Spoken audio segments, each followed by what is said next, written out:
sida ay qabto hay'adda gargaarka ee tiirfan saddexdii qof ee adduunka ku nool laba ka mid ah ayaa la kulmi doona biyo yaraan sanadka 2025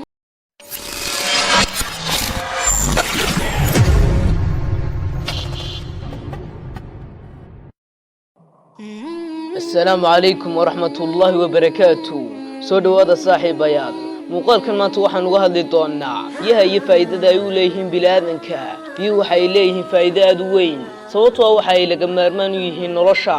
biyaha oogada dhulka waxa ka mid ah badaha waaweyn wabiyada iyo harooyinka khayraadka kalluunka biyuhu waxay hooyihiin kalluunka kaasoo la jilaabto lana cuno sida ay dadku isticmaalaan darteed ayaa caafimaadka biyaheena ka dhigay mid aad u liita biyaha ugu badan ee oogada dhulka waxa laga helaa badaha waxa lagu qiyaasay in ka badan 75% meelaha laga helo kalluunka in si xad dhaaf ah looga kalluumaysto waxa jira xeerar loo dejiyay xaddiga kalluunka ee loo gal yahay in la soo jilaabto kalluunka yar yar waxa looga tagaa si uu weynaado mar dambe loola soo baxo laakiin kalluumaysato aan mas'uul ahayn ay iska dhagatira xeerarkaasi oo la soo baxa dhammaan noocyada kalluunka mid yar iyo mid weynba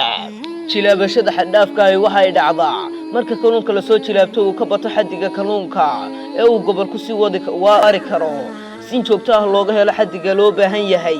iyadoo aan dib loo geysan kaydka kalluunka dalalka Afrika ee Soomaalidu ay ka mid tahay si weyn uma ay horumarin kalluumaysigooda laakiin dalal kale waxay leeyihiin maraakiib kalluumaysi oo waaweyn oo ka kalluumaysta xeebaha kuwaas oo aan waxba u reebin kalluumaysatada yar yar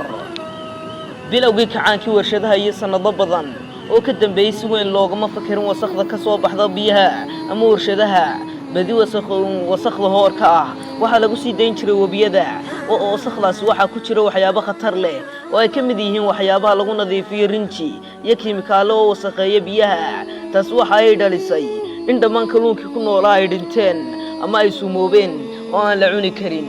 biyihiina waxa ay ka dhigeen kuwa aan la cabbi karin dalalka horumaray waxa ay ku bixiyeen lacag aad u fara badan nadiifinta wabiyadooda iyo badahooda horumar ay ka sameeyeen oo kalluunka ayaa dib ugu soo noqonaya badahooda ama wabiyadooda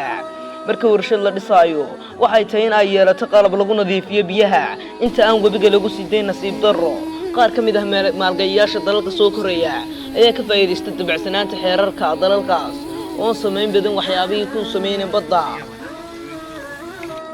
inta ay sii kordhiso tirada dadka ee adduunku waxa sii yaraanaya biyaha ku habboon in la cabo biyaha waxa culays saaray dadka sii kordhaya isticmaalka xagga beeraha ee sii kordhaya maareyn xumo iyo saamaynta adduunka sii kululaanaysa sida ay qabto hay'adda gargaarka ee tiirfan saddexdii qof ee adduunka ku nool laba ka mid ah ayaa la kulmi doona biyo yaraan sanadka 2025 dalalka horumaray waxa laga yaabaa inay xal u helaan dhibaatadaas laakiin wadamada soo koraya waxa laga yaabaa in dad badan ay qasab ku noqoto inay ka qaxaan guryahooda iyaga oo raadinaya biyo